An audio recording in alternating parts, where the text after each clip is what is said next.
안녕하세요, 김정은입니다. 이번 주도 여러분들에게 풍성한 정보, 노하우를 전해주실 박종진 전문가와 함께할게요. 안녕하세요. 안녕하세요. 재무설계사 박종진입니다. 네, 전문가님 안녕하세요. 오늘 말씀도 너무 기대가 되는데 주제를 제가 언뜻 보니까 코스톨라니의 개라는 이야기를 오늘 좀 전해주신다고요. 저희가 지난주에 주식 투자에 대한 3대 원칙을 들었는데 갑자기 이 이야기는 무슨 이야기지? 궁금하신 분들을 위해서 간단하게 한번 소개해드려 볼까요? 예, 앙드레 코스톨라니는 헝가리 유대인 출신의 투자가입니다. 유럽의 워렌 버핏, 투자의 신, 이런 별명을 가지고 있는 분인데요. 네. 전 세계 10개 도시에 집을 가졌고 헝가리어, 프랑스어, 영어, 독일어 이렇게 4개국어에 능통했었다고 합니다. 1906년에 태어나서 99년에 돌아가셨는데 주식 투자를 배워보라는 아버지 권유로 네. 1924년에 프랑스에서 주식 중개인으로 일을 하고 있는 아버지 친구한테 가서 투자를 배우고 이제 주식 중개인으로 일을 했었다고 합니다. 네. 주요 저서로는 돈 뜨겁게 사랑하고 차갑게 다루어라, 투자는 심리게임이다, 실전 투자 강의 이런 책들이 많이 있고요. 코스톨라니의 달걀이라는 이야기로도 또 유명합니다. 네. 코스톨라니의 개, 코스톨라니의 달걀. 이러다 이야기 전집이 되겠는데요? 많은 투자의 대가들이 네. 이런 이야기들을 통해서 어떤 투자에 대한 설명을 하는 것은 일반인들이 좀 일상생활에서 쉽게 접할 수 있는 그런 소재들을 통해서 설명을 했을 때 이해가 좀 쉽고 공감대 형성이 쉽다는 점을 고려한 배려라고 생각이 듭니다. 또한 설명하고자 하는 내용하고 일맥상통하는 이야기를 일상생활 속 소재 속에서 찾아낼 수 있는 어떤 삶의 지혜나 통찰력을 갖추고 있다라고도 보여집니다. 맞아요. 저희가 공식이다, 원리다라고 하면 이게 뭐지? 어려워, 머리 지끈해 이러잖아요. 그런데 우리 삶에서 만날 수 있는 이야기를 통해 풀이해 드린다고 하니까요. 좀 더 쉽게 와닿을 수 있을 것 같습니다. 그럼 본격적으로 코스톨라니의 개가 어떤 이야기인지 한번 들어볼게요. 예, 슬라이드 보시면 아시겠지만 네. 저희가 개를 데리고 산책을 나갈 때 보통 목줄에 묶어서 나가잖아요. 요즘엔 네. 그 목줄 안 묶으면 벌금도 나온다고 맞아요. 하더라고요. 그런데 이제 목줄에 묶어서 데리고 나가면 주인이 만약에 슬라이드에 있는 대문자 A 위치쯤을 지나가고 있을 때 개는 바로 옆에 주인과 나란히 갈까요? 아니면 좀 자기 맘대로 좀 왔다 갔다 할까요? 막 뛰어가지 않나요? 그러겠죠. 네. 개는 이제 밖에 나왔으니 얼마나 좋겠어요. 집 안에 갇혀 있다가. 그래서 주인보다 좀 앞서 가려고 해요. 보통은. 근데 목줄에 묶여 있잖아요. 네. 그래서 최대한 목줄 길이만큼은 앞으로 가는데 더 이상 못 가죠. 가고 싶지만. 맞아요. 그렇게 되면 이제 또 뒤로 갑니다.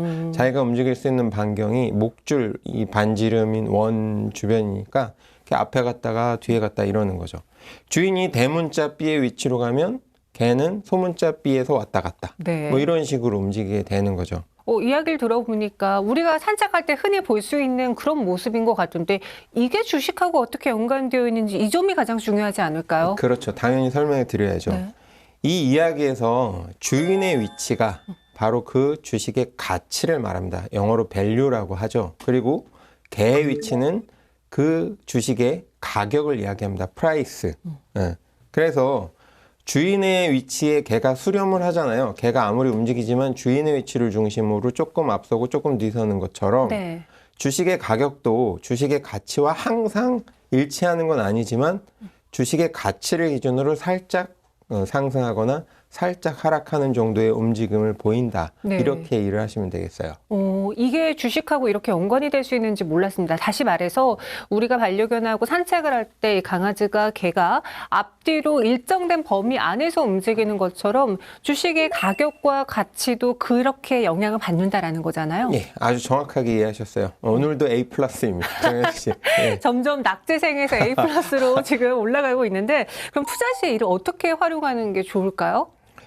투자는 네. 복잡하게 생각하면 한도 끝도 없이 복잡하지만 아주 또 단순하게 생각하면 쉬울 수가 있어요. 이 투자의 목적이 수익이라고 한다면, 주식 투자의 목적이 수익이라고 한다면 수익을 내기 위해서는 싸게 사서 비싸게 팔면 되는 겁니다. 그렇죠. 그래서 아까 주인의 위치가 주식의 가치, 개의 위치가 주식의 가격이라고 했는데 개가 주인보다 좀 뒤에 섰을 때, 즉 가치보다 가격이 좀 싸졌을 때 사서 네. 가치보다 가격이 좀 비싸졌을 때 개가 주인보다 좀 앞서갔을 때 파는 전략을 활용한다면 수익을 낼 수 있다는 것이죠. 아, 그러니까 이 가치보다 낮은 가격에서 사서 그 가치보다 높게 평가받을 때 팔자. 언뜻 들으면 쉬운 것 같지만 가격은 우리가 매일같이 확인할 수 있다고 하더라도 가치를 판단하는 게 그게 어려운 거 아닌가요? 그렇죠. 중요한 네. 부분을 잘 질문해 주셨어요.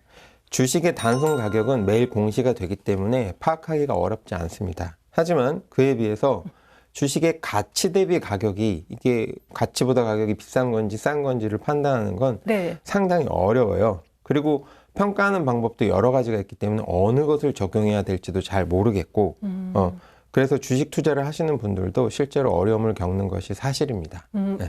이 가치 판단이 객관적이라고, 그러니까 상대적으로 보일 것 같기도 하거든요. 과연 상대적인지 아니면은 그냥 딱 그 한 종목만 놓고 봤을 때에도 평가를 충분히 할 수 있는지 주식의 가치를 평가할 수 있는 그 방법에 대해서도 들어볼게요.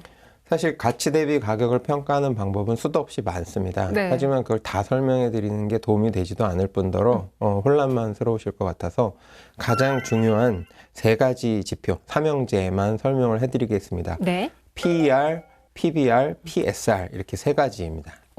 P랑 R은 같아요. 근데 가운데 PBR, PER, PSR 조금씩 다른데요. 이 세 가지에 대해서 한번 하나씩 들어볼까요? 예, 먼저 PER부터 설명을 드리겠습니다. PER은 주가를 한 주당 순이익으로 나눈 건데요. 여기서 이제 주가가 가격일 거고, 네. 이익이 가치겠죠. 여러 가지 가치 지표 중에 이익 대비 주가를 비교해 보는 지표라고 보시면 될 텐데, 즉 나누다 보면 이익 1원당 주가가 얼마야? 뭐 이런 비교가 되는 거죠. 네. 그래서 이 퍼 값이 낮을수록 가치 대비 이익 대비 가격이 싸다라고 평가가 되는 거고, 저 퍼주를 사서 싸게 사서 제대로 된 가격으로 올라가면 수익을 내겠다.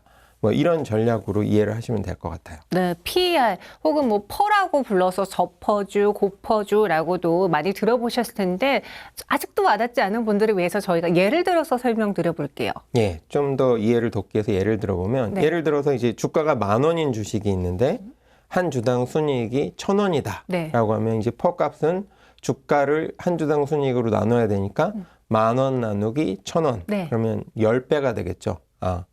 그러니까 이익 1원당 주가는 10이다. 이렇게 이해를 하시면 될 거예요. 네, 그러면 이런 경우에는 무려 내 주식의 가격이 가치보다 한 10배 정도 높게 평가받는다, PR이 높다라고 말하면 되는 건가요? 이 주식을 10년 동안 가지고 있으면 네. 이제 그 주가 이익을 벌어들이는 것은 이제 10배를 벌 거 아니에요. 그러면 네네. 주가 원금 투자했던 걸 회수한다. 뭐 이 정도로 이해하시면 되겠죠. 네. 그러면은 이렇게 계산한 여러 주식의 PER 값을 어떻게 비교하면 되는 건가요? 다 동일선상에 놓고 비교할 수 있어요?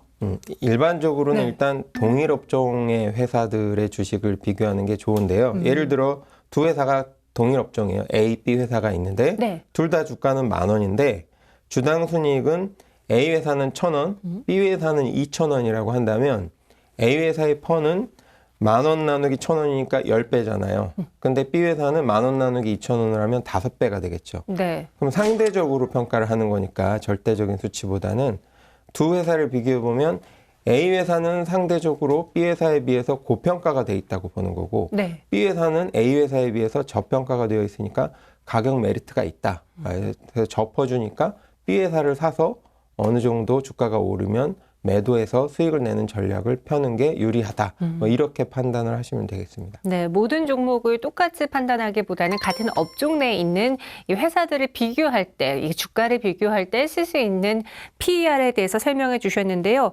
그러니까 주식의 가치 대비 가격이 저평가되어 있다면은 그 회사의 매력도는 주식의 가치는 높아질 수 있다라는 거죠. 그렇죠. 네. 코스톨라니의 개 이야기로 다시 돌아가 보면 주인보다 앞에 서 있는 개와 뒤에 서 있는 개가 있었는데 뒤에 서 있는 개를 사서 앞에 섰을 때 팔아라 이렇게 이해하면 좀 쉬울 것 같아요. 그럼 결론적으로 주식 투자 시에 이 PR이 낮은 저퍼주를 사기만 하면 되는 건가요?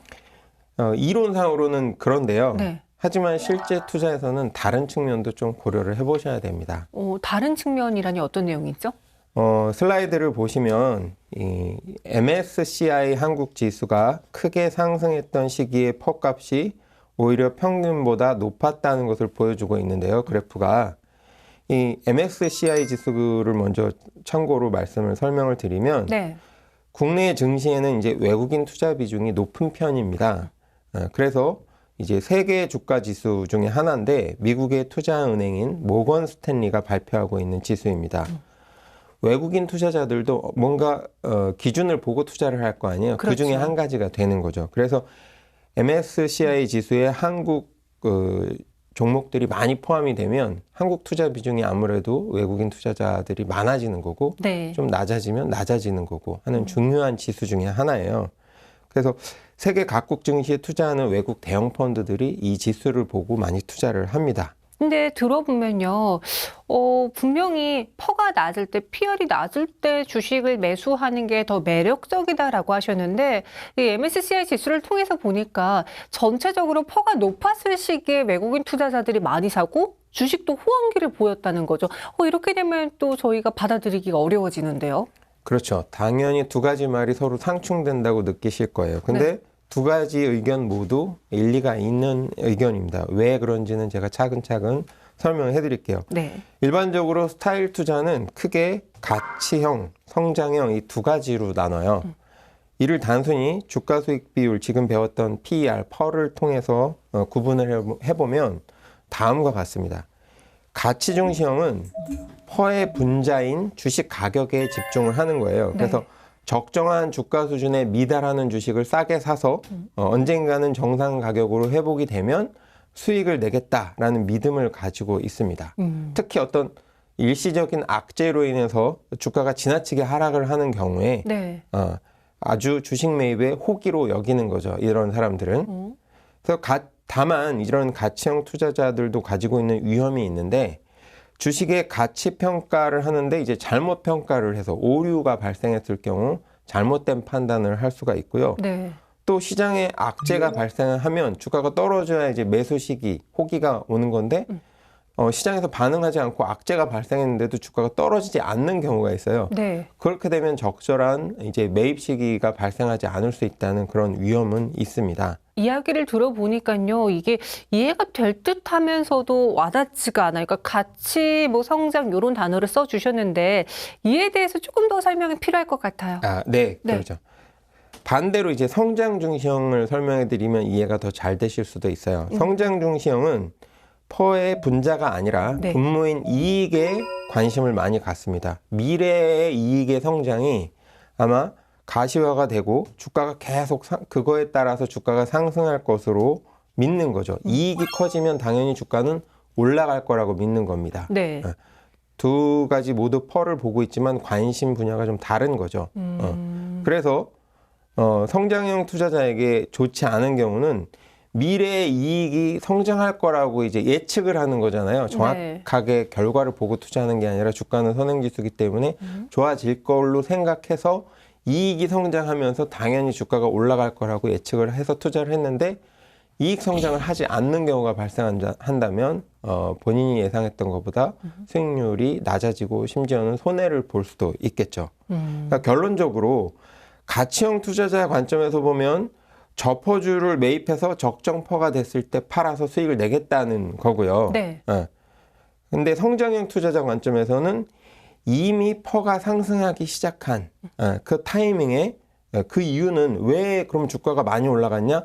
이익이 많이 날 것으로 예측이 되기 때문에 이미 주가가 올라간 거니까 아직도 더 많이 성장할, 주가가 많이 올라갈 여력이 많다라고 보고 투자를 해서 수익을 내겠다라고 생각을 하는 겁니다. 그래서 가치형 투자자와 성장형 투자자의 관심 구간이 좀 구분이 되어 있는데요. 중간에 겹치는 구간도 있지만. 네. 그래서 그림에서처럼 그 실적이 아직 회복되지 않은 구간, 이렇게 밑에 U자를 그리고 있는 구간에서 주가가 떨어졌잖아요. 그러면 가치 중시형 투자자는 가격에 관심을 갖는다고 그랬죠. 이거 주가가 저렴하네, 싸졌으니까 싸네. 예. 매입에 좋은 호기야라고 사는 거예요. 주가가 떨어지고 있는 순간에도조차.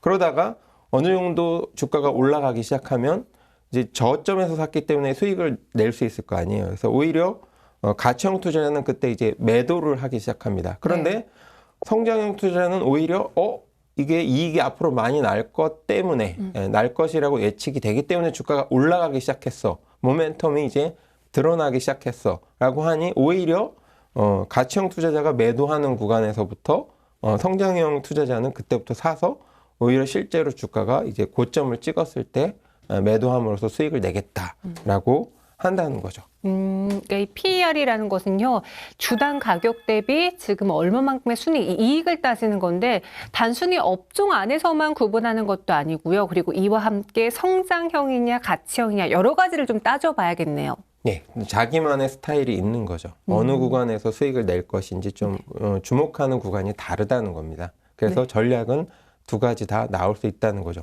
저퍼주를 사서 수익을 내는 방법, 오히려 퍼가 상승하기 시작하는 시점, 주가가 올라가기 시작하는 시점부터 사서 수익을 내겠다는 전략, 둘 다 수익이 가능하다는 겁니다.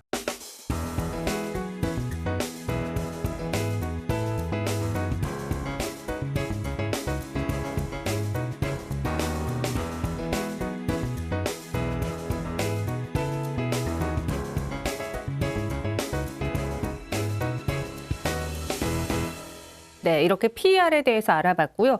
그럼 이번에는 PBR에 대해서 살펴볼게요. 어떤 지표죠? 예, PBR은 주가를 한 주당 순자산으로 나눠서 계산을 하는 거예요. 네. 그래서 역시 마찬가지로 PBR도 낮은 수치가 나오면 좀 저평가되어 있다라고 보는 건데요. 아까 PER이 이익 대비 가격이라면 자본 대비 가격이라고 보시면 되겠어요. 자본 대비라고 했는데 제가요, 뭐 자산도 알고 자본도 알고 부채도 압니다. 근데 이 단어들이 좀 비슷비슷해서 헷갈리거든요. 먼저 그렇죠. 용어 설명을 좀 들어볼게요. 시청자분들이나 일반인들 입장에서는 어려우실 수 있어요. 네. 아주 쉽게 얘기하면 내가 가지고 있는 총 자산은 실제로 내 자본으로도 살 수 있지만 빌려서도 살 수 있잖아요. 그렇죠. 빌린 돈을 부채라고 하고 내 실제 진짜 돈을 자본이라고 합니다. 아주 쉽게 생각하면 여러분들 보통 이제 아파트 매입하실 때 비싸니까 자기가 모아놓은 돈으로도 사지만 네. 대출을 끼워서 사잖아요. 그렇죠. 쉽게 얘기하면 내 아파트가 6억짜리인데 4억은 내 돈이고 2억은 대출을 받았다면 6억 전체는 자산이 되는 거고요. 자산평가액 6억이 되는 거고요.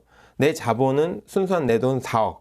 그리고 은행에서 빌린 돈은 2억. 그 2억은 부채가 되는 겁니다. 그렇게 이해하시면 쉬울 것 같아요. 그럼 PBR을 좀 예를 들어서 설명해 볼게요. 뭐 예를 들어서 주가가 8,000원인데 한 주당 순자산이 10,000원이라고 할 경우 PBR을 계산해 보면 8,000원 나누기 10,000원이 되겠죠. 네. 그러면 0.8이 될 겁니다. 1보다 작다는 얘기는 장부상의 가치, 즉 회사를 실제로는 뭐 매각하진 않겠지만 매각을 한다고 가정을 했을 때 가지고 있는 자산을 다 팔면 얼마가 나올 거 아니에요. 네. 그중에서 우선순위는 채권자한테 있습니다. 부채를 빌려준 그 사람들 다 갚고 남는 게 주주들의 몫일 거 아니에요. 회사의 네. 주인이 주주들이니까요. 그러면 그 남은 돈을 주식 발행한 주식 수만큼 n분의 1로 나누면 한 주당 얼마씩 돌려줄 수 있을 거 아니에요. 네. 그게 바로 한 주당 순자산이거든요. 그러니까 그렇게 계산을 해서 주가를 순자산으로 한 주당 순자산으로 나눴는데 그게 1도 안 나온다는 얘기는 내가 돌려받는 그 청산 가치만큼도 주가가 평가를 못 받고 있다, 저평가 받고 있다 이렇게 이해를 하시면 돼요. 근데 반대로 주가가 12,000원이다. 주당 순자산은 똑같이 10,000원인데 그러면 계산해 보면 PBR 1.2가 나오겠죠. 네. 그러면 이건 실제로 이 회사의 주당 순자산 가치, 한 주당 순자산 가치보다 주가가 더 비싸게 고평가되어 있다라고 판단할 수 있다는 거죠. 아, 이렇게 PBR에 대해서도 이야기해 주셨는데요. PER, PBR 약간 다릅니다. 이제 자본을 보는 게 PBR이라고 이야기해 주셨고요. 그럼 마지막으로 PSR에 대해서도 설명 들어볼까요? 예, PSR은 그 매출액으로 이제 비교를 하는 거예요. PER이 이익 대비 주가, PBR이 순자산 대비, 즉 자본 대비 주가였다면 PSR은 매출액 대비 주가입니다. 한 주당 매출액과 한 주의 주식 가격을 비교하는 건데 당연히 이것도 이제 이런 PSR을 적용하는 것은 어떤 측면이 있냐면 기업의 어떤 성장성, 그러니까 실제로 아직 이익이 나고 있지 않은 회사 같은 경우에는 PER을 쓰기가 어렵잖아요. 네. 그 다음에 뭐 자산이 많지 않은 회사 같은 경우는 PBR도 좀 의미가 없는 경우가 있어요. 특히 벤처 회사라든지 이제 신생 기업이라든지 네. 이런 회사들은 그런 회사들 같은 경우에는 심지어는 뭐 자본이 잠식되는 경우들도 있고 그렇기 때문에 역수가 나오거든요. 마이너스가 나와버리면 수치가 의미가 없어지기 때문에 이런 경우에 이제 PSR을 활용해서 이 기업이 좀 매출액이 성장하고 있는가, 회사의 규모가 성장하고 있는가, 이것을 보겠다는 겁니다. 그래서 그걸 주안점으로 두고 상대적으로 저평가된 매출액 대비 주가가 아직 좀 저렴한 주식을 사서 나중에 정상 궤도에 올랐을 때 주가가 상승하면 차익을 실현하겠다라는 전략을 가지고 있는 어떤 그런 지표라고 보시면 되고요. 당연히 PSR도 저 PSR이 이제 앞으로 주가가 상승할 가능성이 높다라고 보는 게 일반적입니다. 네. 이 회사들 중에서 매출액이 정말 많이 나오는데 영업이익이 여전히 손실인 회사들 많잖아요. 그런 회사의 경우 좀 판단하기 좋은 지표가 아닐까 싶은데 PSR이 앞서 이야기 들어본 PER, PBR과 다른 장점이 있다면 어떤 걸까요? 예. 그럼 다시 한번 정리를 해보면 네. 이제 분모에 매출액을 쓴다고 했잖아요. 매출액분의 주가니까. 그래서 이제 여러 회사에 다 광범위하게 쓸 수 있다라는 게 가장 큰 장점입니다. 네. 어떤 회사도 이익이 나고 있지는 않을 수 있고 뭐 자본이 크지는 않을 수 있지만 매출액이 없는 회사는 없거든요. 아무리 그렇죠. 신생기업이라고 해도요. 그리고 그 해 매출만 보는 게 아니라 향후 이제 매출액 예측치라든지 실제로 성장하는 매출액을 같이 활용하기 때문에 그런 부분들이 가장 장점이라고 보겠습니다. 그래서 이제 소규모 벤처기업처럼 이제 초기에 이익이 실현이 안 되고 그다음에 네. 자산 가치는 매우 낮고 이런 회사일수록 활용하기 좋은 지표다. 그래서 코스닥 시장이라든지 이런 기업들을 적용하기에는 좋은 지표다라고 생각이 들고요. 그다음에 매출액은 이익하고 달리 어떤 시간이 지남에 따라서 변동폭이 크지가 않아요. 그래서 어떤 좀 안정적인 지표라고 보여지죠. 이익 같은 경우에는 들쭉날쭉하기 때문에 네. 올해 이익이 많이 났기 때문에 이제 좋을 줄 알고 투자했더니 그 다음에는 안 좋을 수도 있고 하지만 매출액은 특별한 이유가 없는 이상은 어떤 추세가 유지가 되는 경우, 상승 추세라면 조금씩 하락 추세도 마찬가지이기 때문에 안정적인 지표로 활용할 수 있다라는 점도 장점일 것 같고요. 뭐 순환되는 사업, 이익 없는 기업, 뭐 이런 거 가치 평가할 때 이제 반영하기 좋은 지표. 그리고 기업의 어떤 장기 수익률과 관련성이 깊어요. 매출액이라는 건 물론 업종마다 매출액 대비 이익률이 다르기 때문에 네. 꼭 매출액이 크다고 해서 이익이 막 급격하게 올라가는 기업도 있고 좀 서서히 올라가는 기업도 있겠지만 어찌 됐든 상호 연관성이 높은 건 사실입니다. 그래서 매출액만 봐서 이익이 안 날 수도 있지 않아? 라고 생각할 수 있지만 네. 매출액이 커지면 이제 고정 비용은 크게 상승하지 않기 때문에 그 이익이 당연히 올라오게 되어 있습니다. 그래서 매출액만 본다고 해서 그게 이익하고 상관없는 거 아니야? 라고 의심하시는 분들이 계신데 그렇지 않다. 그래서 충분히 활용할 만하다라고 믿으시면 되겠습니다. 네, PSR이 갖고 있는 우리가 주식의 그 가치를 평가할 때 하나의 수단으로 쓸 수 있는 PSR의 강점, 장점을 들어봤는데 항상 일장일단이라고 하잖아요. 약점도 있을 것 같습니다. PSR이 지표로 쓰기에 좀 다소 부족한 점, 단점이 있다면 무엇이 있을까요? 예, 장점이 있는 만큼 당연히 단점도 있겠죠. 네. PSR의 단점을 좀 정리를 해보면 일단은 매출액의 성장이 있더라도 수익성이 낮은 기업들 그리고 비용이 상이한 기업들을 대상으로 이 PSR로 비교하기에는 좀 부적합합니다.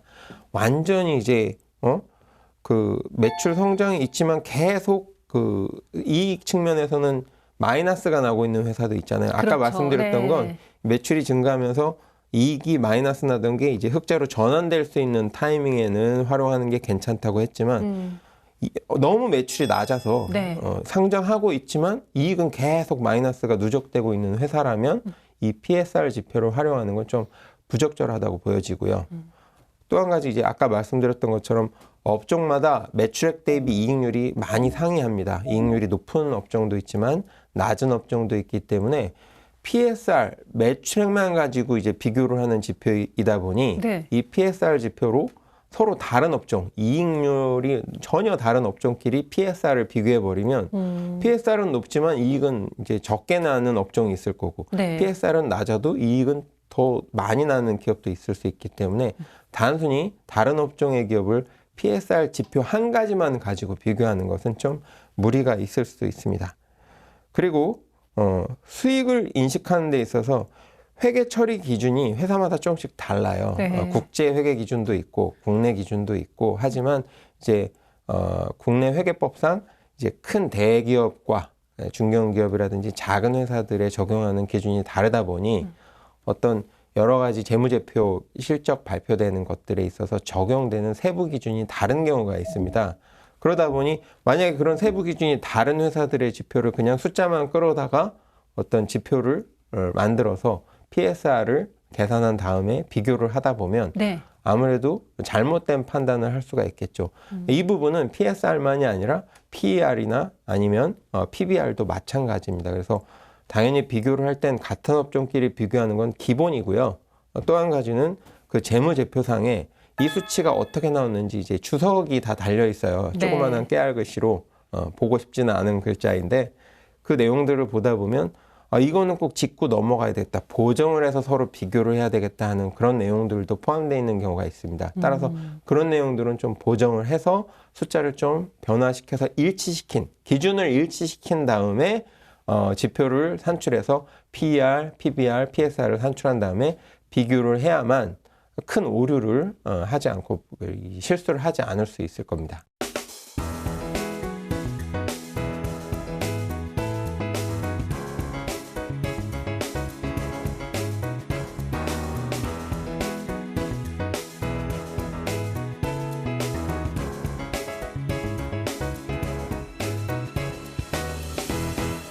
전문가님은 PER, PBR, PSR 중에서 어떤 지표를 추천하시는지 궁금하네요. 예, 답변드리기 참 어려운 질문인데요. 네. 이제 세 가지 지표 어떤 것도 완벽하다고 할 수 없습니다. 제가 이제 앞서 말씀드렸던 것처럼 네. 각각의 장단점이 있다는 거지 뭐 완벽하다. 이 지표가 가장 우수하고 다른 지표는 열등하다. 이렇게 말할 수는 없습니다. 그래서 가장 추천드리고 싶은 건 이 세 가지 지표 또는 더 이제 공부를 하시게 되면 더 많은 지표들을 중첩되게 그 비교 검토를 하셔서 네. 투자 판단하시는 것을 가장 추천을 해드리고요. 다만 이제 내가 매수하려는 기업이 또는 업종이 어떤 업종이고 어떤 기업이냐에 따라서 좀 더 이제 중요하게 봐야 되는 지표는 좀 그렇죠. 달라진다고 볼 수 있을 것 같아요. 네. 그래서 그 업종이나 기업에 따라서 이 지표를 좀 더 가중치를 높게 보고 나머지 지표는 참고로 보고 뭐 이런 식의 접근은 가능할 거라고 봅니다. 말씀하신 것처럼 PER, PBR, PSR이 갖는 특성, 속성들이 다르다 보니 이걸 잘 활용할 수 있는 회사 혹은 업종도 약간의 구분이 있을 것 같거든요. 조금 더 알기 쉽게 분류해서도 정리해 볼게요. 예. 일단 제가 PBR, PER, PSR을 말씀을 드렸으니까 그 중에서도 이제 가장 대표적인 게 PER, PBR이거든요. 네. 그 두 가지 중에 어떤 거를 좀 더 중요시하게 봐야 되는가라는 부분을 좀 설명을 해드릴게요. 먼저 PBR을 좀 더 중요시해야 되는 기업을 설명해 드리겠습니다. 이런 회사들은 어떤 회사냐면 보통 중후장대 산업이라고 합니다. 중후. 네. 무겁고 두껍고 뭐 크고 뭐 이런 회사들이죠. 길고. 네. 어떤 업종이냐면 자동차, 조선, 철강, 뭐 건설, 기계, 정유, 화학 이런 것들이에요. 어떤 생각이 드세요? 이런 회사들 딱 하면. 약간 옛날에 굴뚝 산업이라고 하잖아요. 그때가 그렇죠. 딱 떠오르는데요. 예, 일단 이런 제조업 쪽이에요. 네. 대부분. 그래서 이제 보통 중화학공업이라고 하는 것들이죠. 우리나라가 어떤 산업화를 하면서 국가가 중점 육성해서 어떤 산업의 쌀들을 만들어낼 수 있는 어떤 그런 것들이죠. 네. 그래서 이런 회사들을 생각하면 일단 공장 규모가 크고요. 그렇죠. 그다음에 초기 투자 자본이 많이 들어갑니다. 그래서 이제 정부가 이제 경제개발 계획 당시에는 해외 차관도 많이 정부 이름으로 빌려고 했었죠. 왜냐하면 우리나라 회사들은 아직 신용이 없어서 돈을 빌려주지 않으니까 네. 국가가 중간에 이제 책임을 지겠다라고 해서 외국에서 돈을 빌려와서 이제 국가가 기업들을 지원해준 케이스였는데요. 그런 산업들입니다. 그러다 보니 총 자산 규모가 크겠죠, 당연히. 그러면 아까 말씀드렸잖아요. 총 자산은 내 돈 자본과 회사 입장에서 내 돈이죠. 네. 주주들이 낸 돈, 주식을 사면서 그 다음에 외부로부터 빌린 돈, 부채가 합쳐져서 된 거라고 했잖아요. 네. 그러면 총 자산이 크다 보면 부채 금액이 클까요, 작을까요? 부채 금액도 커지지 않을까요? 당연히 커지겠죠. 부채가 똑같이 뭐 1%가 변화된다, 10%가 증가한다 했을 때 총 자산이 작은 회사보다는 총 자산이 큰 회사가 부채 금액이 클 겁니다. 그래서 부채 금액이 크다는 거는 부채는 말 그대로 남한테 빌린 돈이잖아요. 그러면 그 빌린 돈을 빌린 돈에 대해서 뭔가 대가를 치러야죠. 그게 뭐죠? 이자를 내야 되죠. 그렇죠. 회사도 마찬가지입니다. 네. 채권을 발행했던, 은행에서 돈을 빌렸던, 내가 돈을 빌린 것에 대해서 매년 이자를 갚아야 돼요. 그러면 총 자산 규모가 크다 보니 부채 금액도 크고, 그러면 그것에 대해서 갚아야 되는 이자 금액도 크겠죠. 당연히 크겠죠. 네. 그러면 부채 비율이 커진다는 얘기는 자본 비율이 작아진다는 얘기고요. 자본 비율이 커진다는 얘기는 부채 비율이 작아진다는 얘기죠. 서로 반대되는 거니까. 총 자산이 일정하다고 보면요. 그죠? 그러면 이런 회사들은 부채 비율이 1%만 올라가도 부채 금액이 커지게 되고 매년 갚아야 되는 이자 금액이 높아지게 됩니다. 네. 그런데 실제로 그 이자는 회사 입장에서는 나가는 돈이잖아요. 그렇죠. 비용 중에 하나인 겁니다. 비용 중에 하나. 그러다 보니 비용을 많이 지출한다는 얘기는 이익이 어떻게 된다는 얘기겠어요? 줄죠. 당연히 줄어든다는 얘기죠. 그러다 보니 이런 중후장대 산업의 경우에는 부채 비율이 커질수록 매년 이익이 줄어드는 거죠. 더군다나 그 부채 금액이 크기 때문에 이익이 한 해 잘 났다고 해서, 높게 이익이 나왔다고 해서 한 해 만에 다 갚아버릴 수 있는 규모가 아니잖아요. 부채 금액이. 그러면 그 부채에 따른 이자 금액이 여러 해 동안 영향을 미칠 거라는 얘기죠. 네. 그러다 보니 이런 중후장대 산업은 총 자산 중에 내 자본 비율이 얼마나 높으냐 또는 부채 비율이 낮으냐가 낮을수록 향후 장기적인 수익률에 플러스적인 측면이 될 거고요. 네.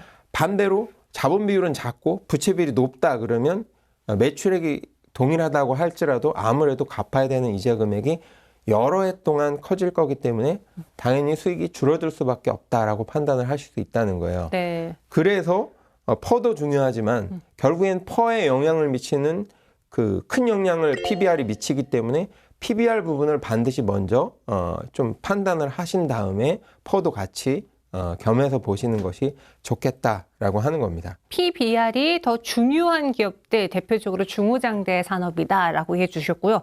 반대로 그럼 PER이 더 활용하기 좋은 업종은 어떤 것들일까요?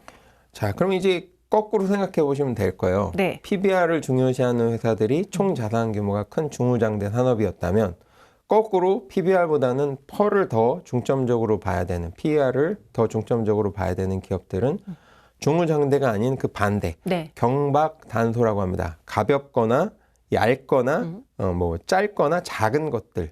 그래서 업종을 예를 들자면 화장품이나 뭐 제약, 의료 정밀기기, 네. 바이오, 뭐 게임 회사 이런 회사들이 될 겁니다. 그래서 이런 회사들은 총 자산 규모가 그렇게 크지 않아요. 예를 들면 게임 회사 같은 경우에는 뭐 테헤란 밸리나 아니면 이런 산업단지 같은 데 가보면 한 개의 빌딩에 네. 한 개 빌딩을 다 쓰고 있지도 않습니다. 뭐 한 몇 개 층을 쓰고 있겠죠. 그래서 게임 회사 가보면 책상, 사람, 컴퓨터. 그다음에 게임 피규어 같은 거 몇 개 서 있고요. 네. 그다음에 이제 만약에 그 가입해서 사용하는 이제 그 게임 유저들이 늘어나게 되면 이제 서버만 증설을 하는 거예요. 안정적으로 서버가 돌아가야 되니까. 네. 그게 답니다. 그렇기 때문에 그런 회사들은 PBR이 그렇게 중요하지 않아요. 오히려 그런 한 게임을 만들기 위해서 들어가야 되는 돈이 예를 들어서 뭐 10억이다, 뭐 20억이다라고 하면 20억을 투자했을 때 그 게임이 재미가 있어서 많은 유저들이 그 게임에 접속을 해서 다운을 받고 실제로 이제 매출은 게임은 무료로 보통 배포를 하잖아요. 네. 그러고 나면 게임을 하면서 상대방과 이렇게 겨루게 되는데 통상 네. 아이템이 좋으면 이깁니다. 그리고 아이템이 나쁘면 져요. 그러니까 그 아이템을 이제 돈을 받고 파는 거예요. 그러면 사람들이 해보면 지거든요. 그러면 이기고 싶은 마음이 있기 때문에 게임을 돈을 주고 아이템을 주고 사는 거죠. 네. 그래서 그 아이템이 이제 많아질수록 유리해지고 또 상대방하고 싸우다 이기면 상대방한테 또 아이템을 뺏어오기도 하거든요. 이렇게 부익부 빈익빈의 시스템을 만들어놔서 어떻게 보면 매출을 일으키는 구조로 되어 있어요. 그러다 보니 이제 그런 회사들 같은 경우에는 자산 규모는 그렇게 중요하지 않고 비슷한 자금을 투자해서 게임 하나를 만들었을 때 얼마나 많은 유저들이 이 게임을 다운받고 접속해서 즐기고 많은 시간을 게임을 하면서 아이템을 사느냐, 네. 그에 따라서 이익이 높아지느냐에 따라서 수익이 많이 나느냐 적게 나느냐가 결정된다고 할 수 있겠죠.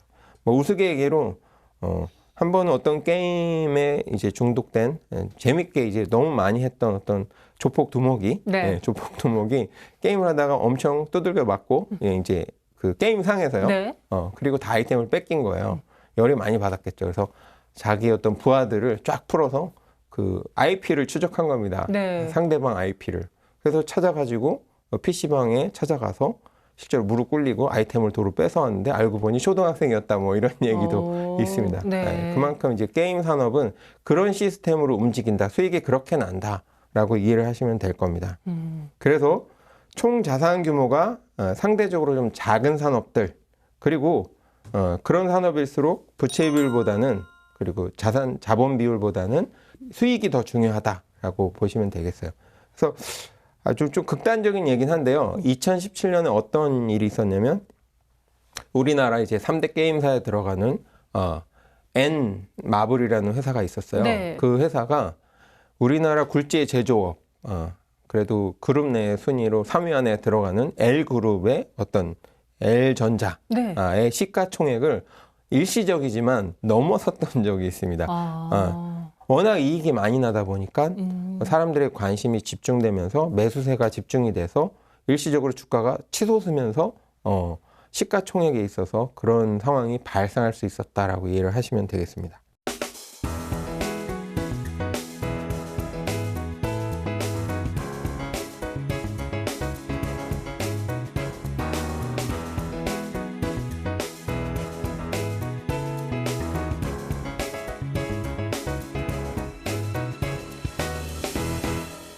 그럼 PER과 PBR 이런 지표들을 활용할 때 또 간과해서는 안 되는 게 있다면 무엇일까요?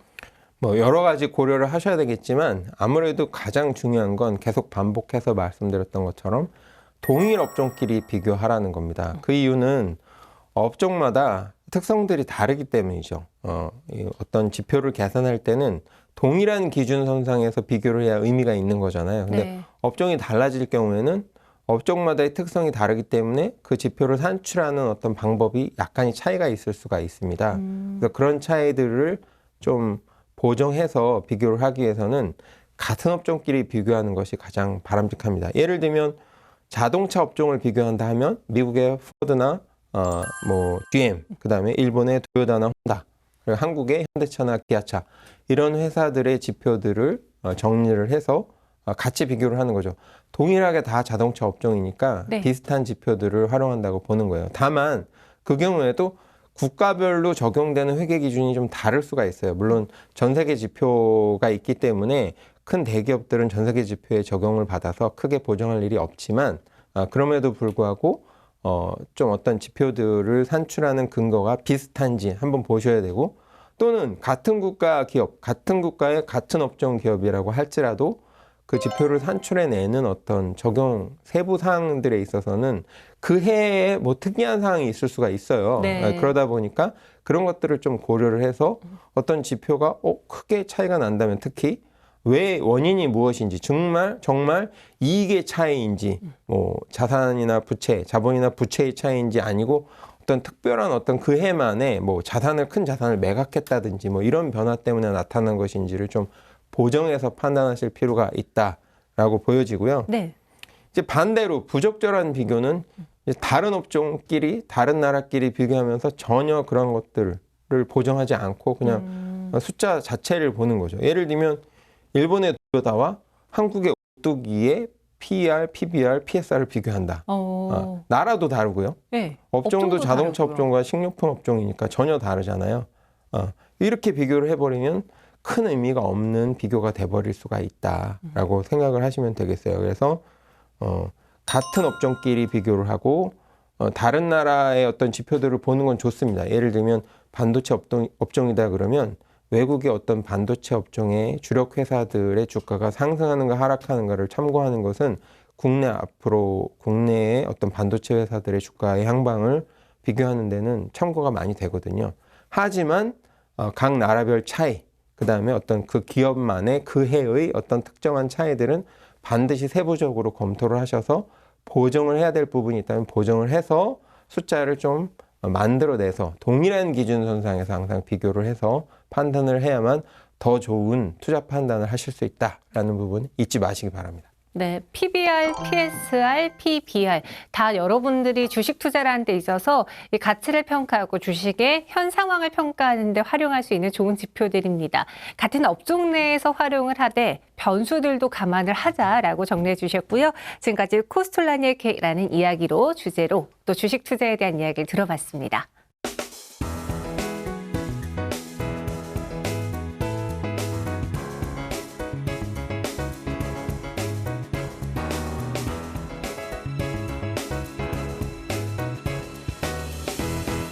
마지막으로 마무리 앞서서 오늘 들어본 내용 중에서 꼭 기억해야 되는 것들이 있다면 어떤 걸까요? 아무래도 오늘 주제였던 코스톨라니의 개 이야기를 빼놓을 수 없을 것 같은데요. 네. 다시 한번 정리해드리면 그 주인이 개를 목줄에 묶어서 이제 산책을 나갔을 때 개는 항상 주인 주위를 맴돌 수밖에 없다라는 게 핵심이었잖아요. 네. 왜냐하면 주인과 개가 목줄이라는 것으로 연결이 돼 있기 때문에 개의 범위는 항상 주인을 중심으로 했을 때 이 목줄만큼의 범위까지만 앞서가거나 뒤서가거나 뭐 수학적으로 얘기하면 원을 그릴 수는 있겠죠. 네. 하지만 그 반경을 벗어날 수는 없다는 겁니다. 그래서 여기서 이 주인의 위치가 바로 그 자산의 가치, 주식의 가치라고 말씀을 드렸고요. 밸류.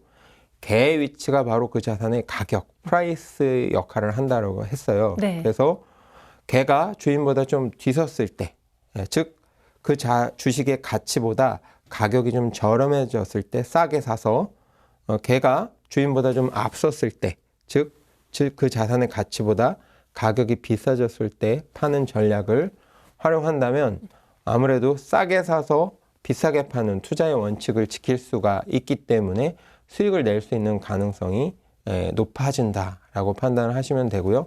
좀 세부적으로 들어가면 이제 가치 중심형과 성장 중심형 두 가지까지 말씀을 드렸잖아요. 네. 그래서 가치 중심형의 경우에는 일단 걔가 뒤로 가면 거의 뒤로 갔다라고 하면 가고 있는 동안에부터 산다라고 했어요. 이제 가격이 싸졌네 하면서 그래서 맨 뒤에 점을 찍고 다시 올라올 때까지 그 구간에서 싸게 사서 앞으로 주가가 올라갈 거다. 당연히 가치는 가격보다 위에 있기 때문에 분명히 올라오게 돼 있다는 것을 믿고 사서 수익을 내는 그런 투자자들이 가치 중시형 투자자들이었고요. 네. 오히려 성장 중시형 투자자들은 뒤로 갔을 때 사는 것이 아니라 앞으로 나오기 시작했을 때 주인 쪽으로 움직이기 시작했을 때부터 매수를 시작해서 네. 주인 위치에 오거나 또는 주인 위치보다 조금 더 갈 것을 기대하고 그 상황이 됐을 때 비싸게 팔아서 수익을 내겠다 하는 게 성장 중시형 투자자라고 말씀드렸습니다. 어떤 전략을 쓰실지는 본인의 성향에 맞는 어떤 그 스타일을 이제 추구하시는 게 좋고요. 실제로 하시다 보면 이런 미세한 부분들이 있어서 나한테는 이게 더 맞구나 하는 것을 느끼실 수 있을 거라고 봅니다. 네, 이렇게 코스톨라니의 개 이야기를 통해서 주식 투자를 어느 방향으로 우리가 가이드라인을 잡고 전략을 세워야겠다라는 걸 또 확인하실 수 있었을 텐데요. PBR, PER, PSR 여러 가지 지표들이 있고 이보다 더 무궁무진합니다. 하지만 여러분들이 잘 분석하고 공부해서 주식 투자에 활용을 한다면은 더 좋은 수익을 얻을 수 있지 않을까 싶네요. 여기에서 또 주로 보는 것들은 순이익과 자본, 매출 다 다르다는 점도 꼭 염두해 주시기 바라겠습니다. 네, 오늘 저희가 준비한 수는 여기까지고요. 다음 주 이 시간에 더욱더 알찬 정보로 찾아오도록 할게요. 함께해 주신 여러분 고맙습니다.